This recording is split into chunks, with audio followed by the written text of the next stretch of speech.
எல்லாத்துக்கும் வணக்கம். Welcome to post market ரிப்போர்ட்டுங்க. எப்ப போல ஓவரால் மார்க்கெட் கண்டிஷன்ஸ் டிஸ்கஸ் பண்ணிடலாம். அதுக்கப்புறமா நம்ம இந்த Nifty futures and bank Nifty ஃபியூச்சர்ஸோட மூவ பத்தி பேசுவோம்.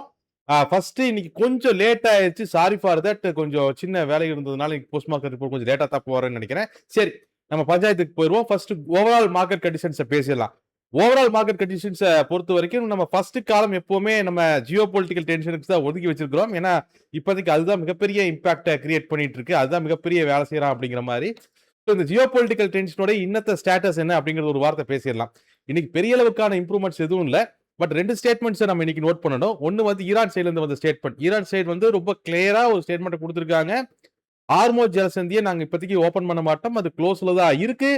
ஹார்மோஸ் ஜலசந்தியை நாங்க ஓபன் பண்ணணும்னா யூஎஸ் வந்து இந்த கண்டிஷன்ஸ்க்கெல்லாம் ஒத்துக்கணும் அப்படின்னு அந்த 8 கண்டிஷன்ஸ் எப்போ போல லிஸ்ட் பண்ணியிருக்காங்க. இந்த 8 கண்டிஷன்ஸ் அப்படிங்கிறது ஹார்மோஸ் ஜலசந்தியில் இருக்கக்கூடிய யூஎஸ் பிளாக்கெட்டை ரிமூவ் பண்றது, அதை சுத்தி இருக்கக்கூடிய யூஎஸ் ஆர்மியை பின்வாங்கிறது, யூஎஸ் மேல இருக்கு ஈரான் மேல இருக்கக்கூடிய சாங்ஷன்ஸை ரிமூவ் பண்றது, ஈரான் மேல இருக்கக்கூடிய அந்த இன்டர்நேஷனல் ஆயில் அவங்க சேல் பண்றதுக்கான அந்த கட்டுப்பாடுகளை நீக்கிறது, அந்த ஃப்ரோசன் அசட்ஸை ரிலீஸ் பண்றது, மறுபடியும் எங்க மேல தாக்க மாட்டோம்னு பிக்கி ப்ராமிஸ் கொடுக்கறது, இந்த மாதிரி ஏகப்பட்ட கண்டிஷன்ஸ் வந்து 8 கண்டிஷன்ஸை லிஸ்ட் பண்ணியிருக்காங்க. ஸோ இந்த கண்டிஷன்ஸுக்கு சம்மதிச்சா உடனே நாங்கள் ஹார்மோஸ் ஜலசந்தி ஓப்பன் பண்றோம் அப்படிங்கிறதா ஈரானுடைய ஸ்டாண்ட்.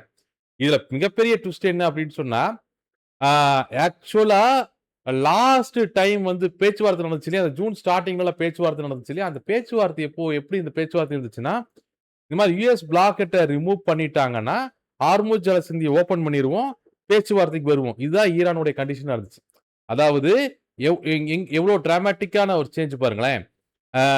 ஜூன் மாசம் வந்த பேச்சுவார்த்தையின் பொழுது ஈரான் என்ன சொல்லுச்சுன்னா, நாங்க இந்த மாதிரி நீங்க யூஎஸ் பிளாக்கெட்டை ரிமூவ் பண்ணுங்க, நாங்களும் ஹார்மோஸ் ஜலசந்தியை ஓபன் பண்றோம், மற்ற பிரச்சனை பேசி சேர்த்துக்கலாம் அப்படின்னு இருந்துச்சு. அப்பவே பேசி சேர்த்துருக்கணும். அது அப்படியே விட்டு யூஎஸ் ட்ரம்ப் எல்லாம் குழப்பி இன்னைக்கு என்ன ஈரான் சொல்லுதுன்னா, ஹார்மோஸ் ஜலசந்தி ஓபன் பண்றதுக்கே முதல்ல இந்த கண்டிஷன் எல்லாம் எனக்கு பண்ணி கொடு அப்படின்ட்டு. இதுக்கு அண்ணன் ட்ரம்ப் ரிப்ளை பண்ணியிருக்காரு. அவர் எப்படி ரிப்ளை பண்ணியிருக்காரு அப்படின்னு சொன்னா, ஹார்மோஸ் ஜலசந்தியை நீங்க ஓபன் பண்றது, அது ஆல்ரெடி ஓப்பன்ல தானே இருக்கு, அதை கண்ட்ரோல் பண்றதே நாங்க தானே அப்படிங்கிற மாதிரி சொல்லியிருக்காரு. எஸ், யூஎஸ் பொறுத்த வரைக்கும் ஹார்மோஸ் ஜலசந்தியை நாங்க தான் கண்ட்ரோல் பண்றோம். இப்போதைக்கு அது அமெரிக்காவோட கண்ட்ரோல் இருக்கு. கமர்ஷியல் ஷிப்ல தாராளமா போலாம். ஈரான் வந்து ஈரான்ல வந்து இப்போ ஈரான் மேல ஈரானோட ஆதிக்கம் எதுவும் பெருசா இங்க இல்ல அப்படிங்கிற மாதிரியான ஒரு ஸ்டேட்மெண்ட்டை வந்து அவர் கொடுத்திருக்காரு. ஸோ ஆப்வியஸ்லி இந்த ரெண்டு விஷயத்தையும் நீங்க கம்பேர் பண்ணி பார்க்கணும். ஈரான் வந்து அவங்க என்ன சொல்றாங்கன்னா, ஹார்மோஸ் ஜலசந்தி க்ளோஸ் இருக்கு, கண்ட்ரோல் இருக்கு, இந்த கண்டிஷன் மீட் பண்ணுங்கிறாங்க. யூஎஸ் ஹார்மோஸ் ஜலசந்தி ஈரானோட கண்ட்ரோல்லே இல்ல, அது அமெரிக்க கண்ட்ரோல் இருக்கு அப்படிங்கிற மாதிரி பேசுறாங்க. ஆனா இந்த வழியா கப்பல்களை போறதுக்கும் வர்றதுக்கும் ஃபீஸை கலெக்ட் பண்றதுக்கு ஓமனும் ஈரானும் சேர்ந்து ஃபைனல் அக்ரிமெண்ட்டுக்குள்ள போறாங்க. இந்த சமயத்துல மீடியா ரிப்போர்ட்ஸ் எல்லாம் என்ன சொல்லுது அப்படின்னு சொன்னா, அந்த ஷேடோ டிரான்ஸ்போர்ட் அல்லது சட்டில் டிரான்ஸ்போர்ட்டும்பாங்க, இந்த ரேடார் ஆஃப் பண்ணி வச்சுட்டு கப்பலை அந்த வழியா எண்ணெயை மாத்திக்கிறது, இந்த வேலையை வந்து ஈரானே பண்ணிட்டு இருக்கு யூஏயோட ஹெல்ப்போட அப்படிங்கிறாங்க. ஏன்னா ஈரான் ஆயில் வெளியே வரணும், மற்ற ஆயில் சப்ளை எல்லாம் நடக்கணும். ஸோ ஆப்வியஸ்லி இங்க நிறைய கச்சகச்சன்னு இருக்கு. ஆனா ஆயில் வந்து டிரான்ஸ்போர்ட் நடந்துட்டு தான் இருக்கு, நிறைய மீடியா ரிப்போர்ட்டுகள் சொல்றதை நம்ம பார்க்கிறோம். ஆனா காஸ்ட் தான் 2-3 மடங்கு அதிகமாகுது. அண்ட் அதே நேரத்தில் உண்மையாலுமே ஹார்மோஸ் ஜலசந்தியில வந்து லீகல் டிரான்ஸ்போர்ட், ஷிப் டிரான்ஸ்போர்ட் அப்படிங்கிறது பெருமளவில் இன்னும் கம்மியாக தான் இருக்கு. ஸோ ஸ்டில் இது ஒரு இடியாப்ப சிக்கல்ல தான் இருக்கு. அடுத்த கட்ட நடவடிக்கை நோக்கி பார்க்கலாம். பட் ஒரே ஒரு பிளஸ் பாயிண்ட் என்னன்னா, இவங்க பேசிக்கிட்டதுல மிலிட்ரி எஸ்கலேஷன் அப்படிங்கிற ஒரு விஷயம் வந்து இதுக்கப்புறம் பெருசா இருக்கும் அப்படின்னு தோணல. மிலிட்ரி எஸ்கலேஷன் இல்ல, பட் இது வந்து எக்கனாமிக் சப்ரஸ் அல்லது ப்ரெஷர் தான். இங்க இன்னொரு யுஎஸ்க்கு மிகப்பெரிய அட்வான்டேஜா யுஎஸ் ஃபீல் பண்றது என்னன்னா, இந்த ஹார்மோஸ் ஜலசந்தி ஓபன் பண்ணா தான் ஈரானுமே சர்வே ஆக முடியும். ஏன்னா ஈரானுமே மிகப்பெரிய பொருளாதார நெருக்கடியில மாட்டிக்கிட்டு இருக்கு. இப்ப அவங்களுக்கும் பணம் வேணும், அவங்களுக்குமே மிகப்பெரிய அளவுல சிக்கல் இருக்காங்க. அவங்களுடைய அந்த பொருளாதார நெருக்கடி சமாளிக்கணும்னா அவங்க ஓபன் பண்ணித்தான் ஆகணும். ஸோ ஆப்வியஸ்லி இந்த முடிவுக்கு அவங்க வந்துருவாங்க, ஓபன் பண்ற முடிவுக்கு வந்துருவாங்க அப்படின்னு அமெரிக்கா நம்புது. அதனாலதான் ட்ரம்ப் வந்து அதை ரொம்ப ப்ரெஷரைஸ் கொடுத்துட்டு இருக்காரு, எக்கனாமிக் ப்ரெஷரைஸ் கொடுத்துட்டு இருக்காரு. ஆனா இன்னொரு பக்கம் ஷேடோ டிரான்ஸ்போர்ட் நடந்துட்டு தான் இருக்கு, ஈரான் வந்து வித்துக்கிட்டு தான் இருக்காங்க அப்படிங்கிற மாதிரியான ஒரு ரிப்போர்ட்ஸையும் நம்ம பார்க்கிறோம். எனவே இது இன்னுமே ஒரு மிகப்பெரிய ஒரு கொஸ்டின் மார்க்கா தான் இருந்துகிட்டு இருக்கு. எத்தனை நாள் இழுத்துட்டு போகும்னு எனக்கு தெரியல. ஒரு கட்டத்துல மக்கள் பழகிடுவாங்க. ஓகே, எப்படி நம்ம உக்ரைன் ரஷ்யா வார் பழகின மாதிரி. இது போக குளோபல் மார்க்கெட்ஸ்ல முக்கியமான ஒரு ஈவெண்ட் அப்படின்னு சொன்னா, இன்னைக்கு வந்து யுஎஸ் உடைய இன்ஃப்ளேஷன் ரேட் வருது. அநேகமா நம்ம 3.4 அல்லது 3.5 எதிர்பார்க்கிறோம். அதை விட கம்மியா வந்துச்சுன்னா சந்தோஷம். ஆனா 3.5 விட அதிகமா வந்துச்சுன்னா சிக்கல் தான். அது கொஞ்சம் அது அந்த அளவுக்கு வராதுன்னு எதிர்பார்க்கிறேன். பட் 3.4, 3.5 அப்படிங்கிறது எக்ஸ்பெக்டட் இன்ஃப்ளேஷன். சரி, இன்ஃப்ளேஷன் பேசும்பொழுது தான் இந்தியாவோட இன்ஃப்ளேஷன் இன்னைக்கு வந்துருச்சு. இந்தியாவோட இன்ஃப்ளேஷன் வந்து ஆல்மோஸ்ட் இந்த 4.45 ரேஞ்சுகள்ல வந்திருக்கு. இது வந்து எக்ஸ்பெக்ட் பண்ண இன்ஃப்ளேஷன் தான். எக்ஸ்பெக்ட் பண்ணதும் நல்ல இன்ஃப்ளேஷன் தான். அது தப்பெல்லாம் ஒண்ணும் இல்ல. ரொம்ப சர்ப்ரைஸான, ரொம்ப பாசிட்டிவான இன்ஃப்ளேஷன் எல்லாம் சொல்ல முடியாது. ஓரளவுக்கு நல்ல இன்ஃப்ளேஷன். ஓரளவுக்கு நல்ல இன்ஃப்ளேஷன் எக்ஸ்பெக்ட் பண்ண ரேஞ்சுல வந்திருக்கு. ஆனா இந்த இன்ஃப்ளேஷன் டேட்டாவ கொஞ்சம் உத்து பார்த்தோம்னா என்னன்னா, எல்லா பக்கமுமே ஓரளவுக்கு நல்லா தான் கம்மியாயிருக்கு இன்ஃப்ளேஷன்ஸ். ஓரளவுக்கு மெயின்டெயின் ஆயிருக்கு. ஃபுட் இன்ஃப்ளேஷன் மட்டும் இன்கிரீஸ் ஆயிருக்கு. ஃபுட் இன்ஃப்ளேஷன் மட்டும் இன்கிரீஸ் ஆயிருக்கு. அதுதான் இப்போதைக்கு ஒரு மிகப்பெரிய கன்சர்னா இருக்குது. இன்ஃப்ளேஷன் டேட்டாவ நம்ம பார்க்கும்பொழுது.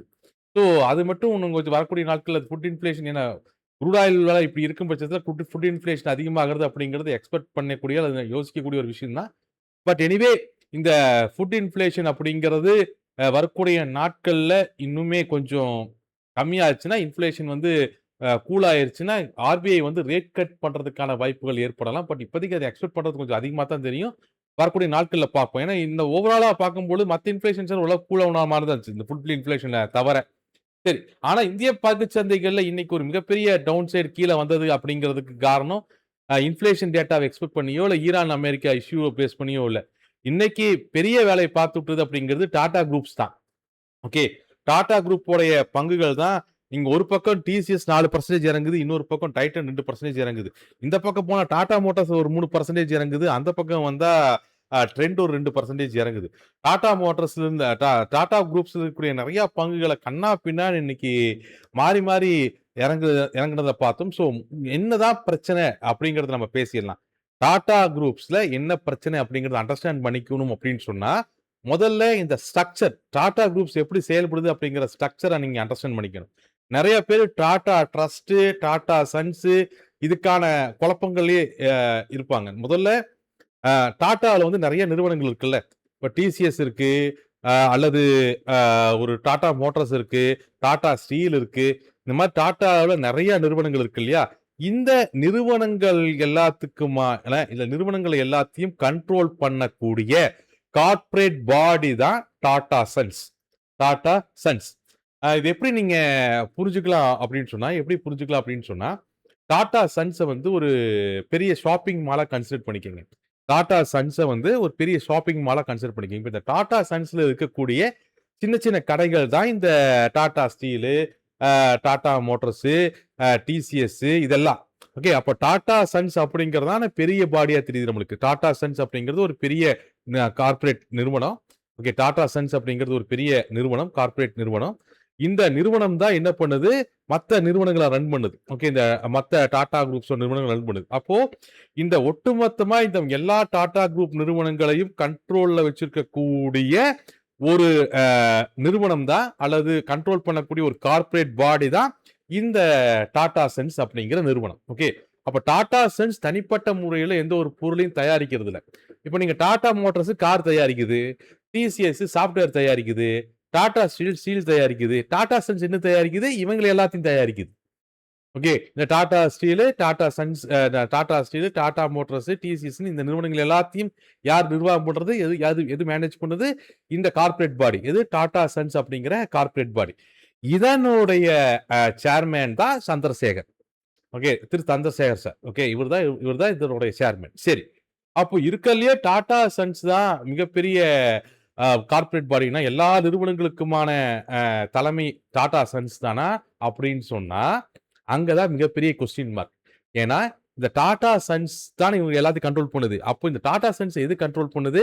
டாடா சன்ஸினுடைய பங்குகள். இந்த டாடா சன்ஸினுடைய பங்குகள் யார் வச்சிருக்காங்களோ அவங்க தான் இந்த டாடா சன்ஸ கவர் பண்ணுவாங்க. இந்த டாடா சன்ஸோடைய 66% பங்குகளை யார் வச்சிருக்கான்னா, டாடா ட்ரஸ்ட் வச்சிருக்கு. டாடா ட்ரஸ்ட் வச்சிருக்கு. டாடா ட்ரஸ்ட் அப்படிங்கிறது டாடா ஃபேமிலியோடைய மெம்பர்ஸ் எல்லாம் இருக்கக்கூடிய ஒரு ட்ரஸ்ட். டாடா உடைய ஃபேமிலி மெம்பர்ஸ் எல்லாம் இருக்கக்கூடிய ஒரு ட்ரஸ்ட் தான் இந்த டாடா ட்ரஸ்ட். இந்த டாடா ட்ரஸ்ட் கிட்ட தான் 66% பங்குகள் இருக்கு. எதோட பங்குகள்? டாடா சன்ஸினுடைய பங்குகள். இந்த டாடா சன்ஸ்க்கு கீழ தான் எல்லா டாடா நிறுவனங்கள் இருக்கு. ஆனா இந்த டாடா சன்ஸை யாரு மெஜாரிட்டி ஷேர் ஹோல்டர் இந்த டாடா சன்ஸ்க்கு? யார் இந்த Tata sons majority share holder? Tata trust. Tata trust. ஓகேவா? அந்த ஷாப்பிங் மால் பார்த்தோம். அந்த ஷாப்பிங் மாலுடைய கட்டுப்பாட்டுக்குள்ள தான், அந்த ஷாப்பிங் மாலுடைய நிர்வாகத்துக்குள்ள தான் மற்ற கடைகள்லாம் இருக்குன்னு நம்ம பேசணும். இந்த ஷாப்பிங் மாலோட ஓனர் யாருப்பா அப்படின்னு சொன்னா அந்த டாடா ட்ரஸ்ட். இந்த ஷாப்பிங் மாலோட ஓனர் யாருன்னு சொன்னா டாடா ட்ரஸ்ட். அப்ப இந்த ஷாப்பிங் மாலுக்குன்னு தனியா ஒரு மேனேஜர் இருப்பாரு, சூப்பர்டென்ட் இருப்பாரு. அவர் அந்த டாடா அந்த ஷாப்பிங் மாலால் நிர்வாகம் பண்ணுவாரு. அதுல இருக்கக்கூடிய கடைகளை நிர்வாகம் பண்றதுக்கு ஒவ்வொரு கடைக்கும் தனியா அந்த கடையோடைய ஓனர் இருப்பார், எல்லாம் இருக்காரு. ஓகே. இப்ப இந்த நிர்வாகம் எல்லாம் போயிட்டு இருக்கு. இப்ப இந்த ஒட்டுமொத்த ஷாப்பிங் மாலோட ஓனர் ஒருத்தர் இருக்காங்க இல்லையா? அதான் டாடா ட்ரஸ்ட். அவர் எப்படி டாடா ட்ரஸ்ட் கிட்ட தான் டாடா சன்ஸோடைய 66% ஷேர்ஸ் இருக்கு. அப்போ இந்த ஹைரார்ச்சி உங்களுக்கு புரியுதுன்னு நினைக்கிறேன்.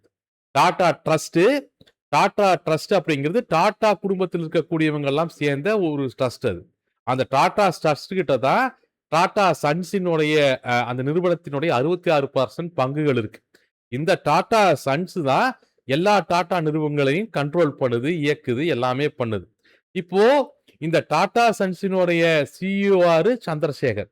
ஓகே. இதே இந்த டாடா ட்ரஸ்டினுடைய chairman Noel Tata. Okay. Tata ட்ரஸ்டினுடைய சேர்மேன் யாரு? நோவல் டாடா. நோவல் டாடா யாரு? நம்ம ரத்ன டாட்டாவுடைய ஹாஃப் பிரதர். ஓகேவா?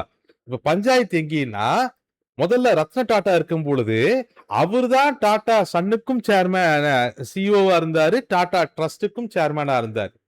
ஓகே. இந்த டாடா சன்ஸும் இந்த டாடா ட்ரஸ்டுமே ரெண்டுமே ரத்ன டாட்டா கிட்டத்தான் ரெண்டுமே ரத்ன டாட்டா கிட்ட தான் இருந்தது. இடையில இந்த மிஸ்ரின்னு ஒருத்தர் வந்தாரு, அவர் போயிட்டாரு, அதெல்லாம் வச்சிருவோம். ரெண்டுமே மேக்சிமம் ரத்ன டாட்டா கிட்ட கண்ட்ரோல் இருந்ததுனால, அவர் தனிப்பட்ட ஒரு பாடியா இருந்ததுனால டாடா சன்ஸும் டாடா ட்ரஸ்டுக்கு நடுவில் பஞ்சாயத்து வர்றதுக்கான வாய்ப்பு இருக்கானா? இல்ல. ஓகே. டாடா சன்ஸ்ங்கிறது கார்ப்பரேட் பாடி. அந்த டாடா சன்ஸோட பங்குகள் அதிகமா வச்சிருக்கக்கூடிய ட்ரஸ்ட் டாடா ட்ரஸ்ட்.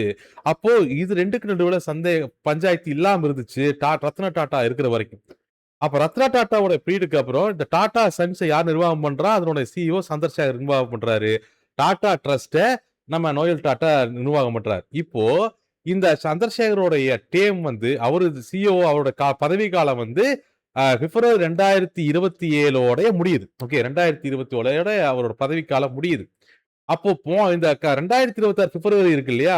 அந்த முடிஞ்ச வருஷம், அந்த முடிஞ்ச பிப்ரவரி 2026 பிப்ரவரியில இவரே சந்திரசேகரவே அடுத்த டேமுக்கு எக்ஸ்டெண்ட் பண்ணிடலாம். ஏன்னா அவர் 2027 முடியுது, பிப்ரவரி முடியுது, எக்ஸ்டெண்ட் பண்ணிடலாம் அப்படின்னு ஒரு ரெசல்யூஷனை டாடா ட்ரஸ்ட்ல இருக்கக்கூடிய மற்ற மெம்பர்ஸ் கொண்டு வர்றாங்க. அது 2-3 பேருக்கு அங்க பிடிக்கல போல. ஓகே. பிடிக்கல. அந்த ரெசல்யூஷனுக்கு மேல இது வரைக்கும் ஸ்டெப் எடுக்காமயே இருக்கிறாங்க. அதனால சந்திரசேகர் என்ன சொல்லிட்டாருன்னா, இனிமேல் நான் ரீஅப்பாயின்மெண்ட் கேட்க போறது இல்ல. அதனால நான் இந்த பதவியிலிருந்து நான் விலகுறேன். 2027 பிப்ரவரியோடு இந்த டேம்ல இருந்து நான் விலகுறேன். இதுக்கு அடுத்த சக்சஸருக்கு நீங்க ஏற்பாடு பண்ணிருங்க அப்படிங்கிற மாதிரி நீங்க அனௌன்ஸ் பண்ணிட்டார். அதனாலதான் டாடா குரூப்ல இவ்வளவு பெரிய குழப்பம். ஏன் அவர் ரீஅப்பாயின்ட் பண்ணல? இவரே வேண்டாங்கிறாரா? இல்ல ஏன் ரீஅப்பாயின்மெண்ட் பண்ணல? அப்படிங்கிற மாதிரியான கேள்விகள்லாம் இருக்கு இல்லையா? இதுக்கு நிறைய உள்ள குழப்பங்கள் இருக்கு. ஒரு பக்கம் என்னங்கிறாங்க, நோவல் டாட்டா அவரோட பையனை டாடா சன்ஸோட சேர்மேனா கொண்டு வரலான்னு நினைக்கிறாரு அப்படிங்கிறாரு. அதுமே என்ன சொல்றாருன்னா, ரீஅப்பாயின்மெண்ட்ல பண்ணிடலாம். 2 வருஷம் இன்னும் அவருக்கு எக்ஸ்டெண்ட் பண்ணிட்டு 2 வருஷத்துல அவரை ட்ரெயின் பண்ணி டிரான்சாக்ஷன் பீரியட்ல கம்ப்ளீட் பண்ணலாம் அப்படிங்கிற மாதிரி ஒரு ஐடியால நாவல் டாட்டா மூவ் பண்றாரு அப்படிங்கிறார். மற்ற ட்ரஸ்ட் மெம்பர்ஸ் எல்லாம் இல்ல நம்ம சந்திரசேகரன் ஒரு 5 வருஷம் கம்ப்ளீட் பண்ணிட்டோம் அப்படிங்கிற மாதிரி இருக்கிறதா இருந்துச்சு. சந்திரசேகரும் கிட்டத்தட்ட பிப்ரவரி 2024 வெயிட் பண்ணி பார்த்தாரு. இந்த ரெசல்யூஷன் இவரே ரீஅப்பாயின்ட் பண்றதுக்கான ரெசல்யூஷன் யாரும் எந்த ஒரு பதிலும் சொல்லல. அதனால எனக்கு ரீஅப்பாயின்மெண்ட் வேண்டாம், நான் இந்த வருஷத்தோட விலகிறேன், நீங்க ஏதாவது ஒரு பார்த்து பண்ணி முட்டிக்குவீங்கடா அப்படிங்கிற மாதிரி அவர் இன்னைக்கு அனௌன்ஸ் பண்ணதுனால இவ்வளவு பிரச்சனைகள் பஞ்சாயத்து கசகசன்னு ஆகுது. ஓகே. இவ்வளவுதான் இங்க நடக்குது. ஓகே. இது எப்படின்னா, இந்த சூழ்நிலை எப்படின்னா, துர்பானி அம்பானி இழந்த உடனேயே சொத்து பிரிக்கிறதுல அனில் அம்பானிக்கும் முகேஷ் அம்பானிக்கும் நடுவில் பெரிய பஞ்சாயத்துகள் வந்துச்சு. ரிலையன்ஸ் ஸ்டாக்ஸ் அப்போ பெருமளவுல சரிவை சந்திச்சுது. அதுக்கப்புறம் அது அப்போ இருந்த ஃபைனான்ஸ் மினிஸ்டர் உள்ள பூந்து அதை பிரிச்சு ரெடி பண்ணி செட்டில் பண்ணதுக்கு அப்புறம் கொஞ்ச நாள் கழிச்சு இப்போ இதுதான் பிரச்சனை. உங்களில் யார் அடுத்த சூப்பர் சிங்கர், இல்ல உங்களில் யார் பிரபுதேவாங்கிற மாதிரி இப்ப உங்களில் யார் அடுத்த சக்சஸர் இந்த டாடா சன்ஸை நிர்வாகம் பண்ண போறா? ஏன் நாவல் டாட்டா வந்து சந்திரசேகர் எக்ஸ்டெண்ட் பண்றதுக்கு விரும்பல அப்படிங்கிறதுக்கும் நிறைய விஷயங்கள் சொல்லப்படுது.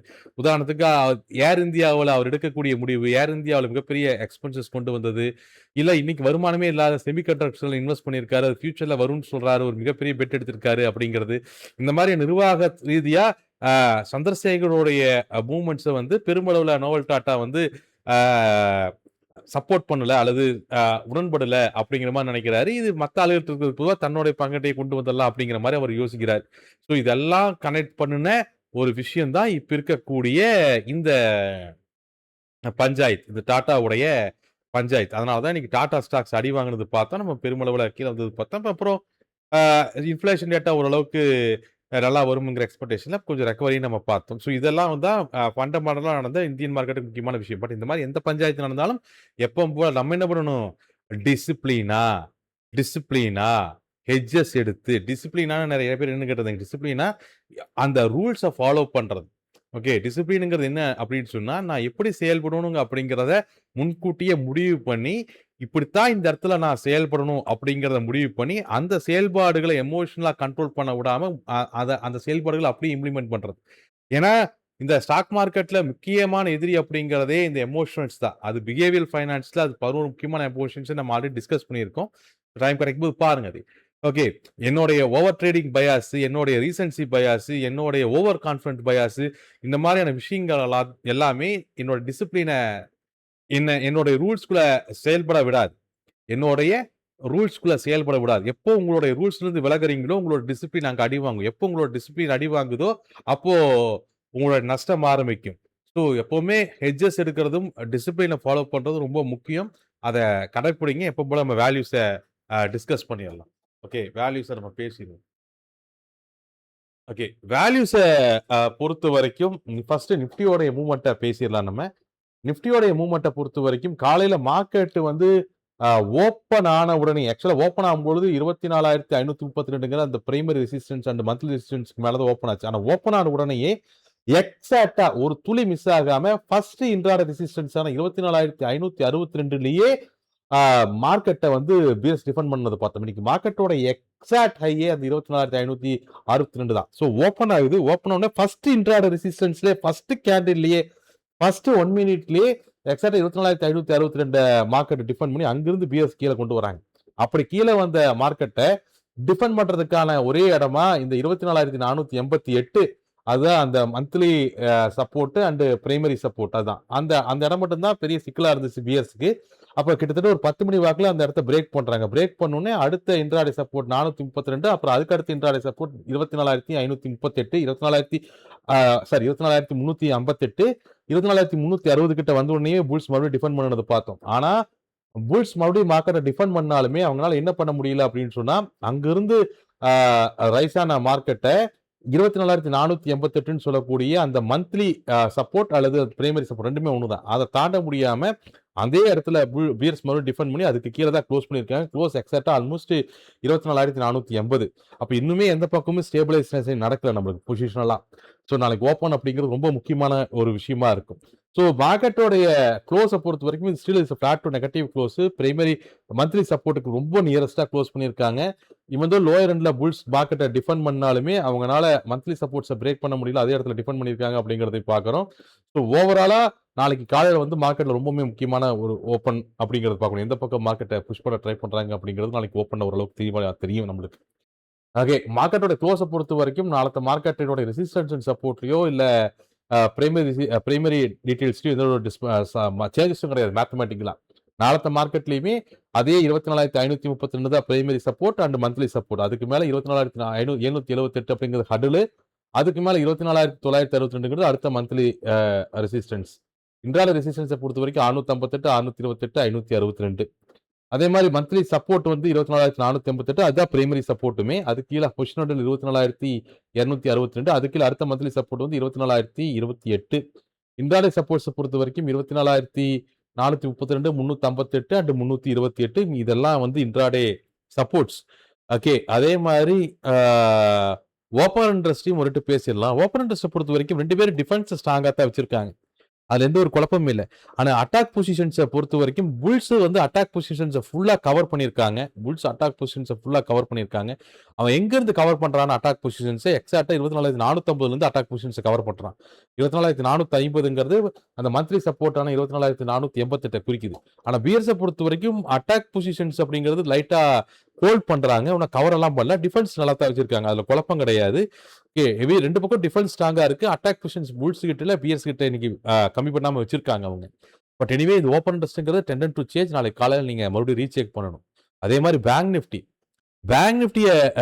பொறுத்த வரைக்கும் பேங்க் நிஃப்டியை பொறுத்த வரைக்குமே 57,562 பிரைமரி ரெசிஸ்டன்ஸ், பிரைமரி சப்போர்ட். அதுக்கு மேல பிரைமரி ரெசிஸ்டன்ஸ் 57,632.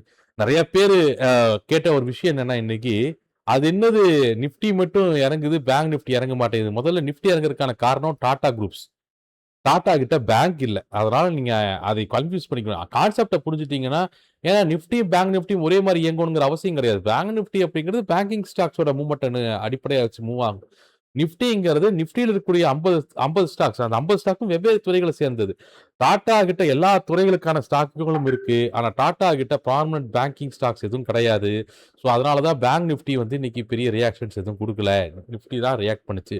பேங்க் நிஃப்டியை பொறுத்த வரைக்கும் அது ஓப்பன் ஆன உடனே பிரைமரி ரெசிஸ்டன்ஸ் ஆன 57,632க்கு மேல மார்க்கெட்டை புஷ் பண்ணி ஸ்விங்கோட எண்ட் பாயிண்டான 57,882 அச்சீவ் பண்ணி அந்த கன்சால்டேஷன் ஜோன்ல வந்து க்ளோஸ் பண்ணியிருக்காங்க.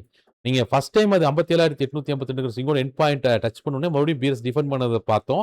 மறுபடியும் அந்த புல்ஸ் மார்க்கெட்டை டிஃபெண்ட் பண்ணி பிரைமரி ரெசிஸ்டன்ஸ் கிட்டேயே விடாம மறுபடியும் கன்சால்டேஷன் ஜோன்ல 2 சீக் நடுவில் போய் க்ளோஸ் ஆயிருக்கிறது அப்படிங்கிறத நம்ம பார்க்கணும். ஓகே, பேங்க் நிஃப்டியினுடைய வேல்யூஸை நான் எழுதலையும் நினைக்கிறேன். நான் அதை மறக்காம எழுதி விட்டுறேன். Sorry for the inconvenient of the convenience. Okay, so bank நிஃப்டியை பொறுத்த வரைக்கும் நீங்கள் லேட் ஆகிட்டதுனால அவசரப்பட்டுட்டேன். ஓகே, பேங்க் நிஃப்டியை பொறுத்த வரைக்குமே க்ளோஸ் வந்து ரொம்பவுமே ஒரு ஃபிளாட்டான ஒரு க்ளோஸ். இந்த க்ளோஸை பொறுத்த வரைக்கும் 58,000 இந்த க்ளோஸை பொறுத்த வரைக்கும் 58,032ங்கிறது பிரைமரி ரெசிஸ்டன்ஸா இருக்கும். அதே மாதிரி 57,962 அப்படிங்கிறது பிரைமரி சப்போர்ட்டா இருக்கும். இதுக்கு மேல நீங்க அடுத்த மந்த்லி சப்போர்ட்ஸ் அப்படின்னு பாத்தீங்கன்னா 58,222 ஆரம்பிச்சு 58,788 இது ரெண்டும் அடுத்த மந்த்லி ரெசிஸ்டன்ஸ். அடுத்த மந்த்லி ரெசிஸ்டன்ஸ். அதே மாதிரி 57,962 பிரைமரி சப்போர்ட் இருக்கு இல்லையா, அதுக்கு கீழே அடுத்த மந்த்லி சப்போர்ட்ஸ் அப்படின்னு பாத்தீங்கன்னா 57,882 தான் அடுத்த ஸ்விங்கோட ஸ்டார்டிங் பாயிண்ட். அதுக்கு கீழே அடுத்த ஸ்விங்கோட எண்ட் பாயிண்ட் அடுத்த மந்த்லி சப்போர்ட். அதாவது 332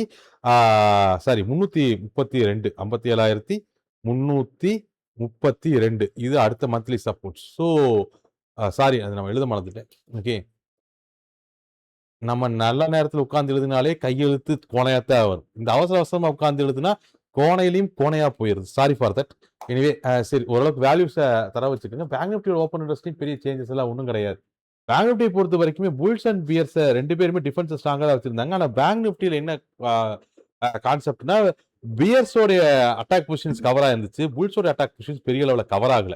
ஓகே, புல்ஸோட அட்டாக் பொசிஷன்ஸ் பெரிய அளவில் கவர் ஆகல. ஸோ நிஃப்டியை பொறுத்த வரைக்கும் எனக்கு பெரிய டாமினன்ஸ் அப்படிங்கிறது டாட்டாவுடைய ஷேர்ஸ் அப்படிங்கிறது தான். சரி, அந்த இஷ்யூ எப்படி போகுது அப்படிங்கிறத பார்ப்போம். இன்னைக்கு சாயங்காலம் அது ஏதோ பேட்டியெல்லாம் இருக்குதுன்னாங்க. அது என்னங்கிறத பார்த்துட்டு நம்ம முடிவெடுக்கலாம். அண்ட் அகைன் ரொம்ப சாரி, ரொம்ப லேட்டாக போடுறேன்னு நினைக்கிறேன். மறுபடியும் நம்ம நாளത്തെ போஸ்ட் மார்க்கெட் ரிப்போர்ட் டிஸ்கஸ் பண்ணுவோம். Thank you very much. Thank you everyone.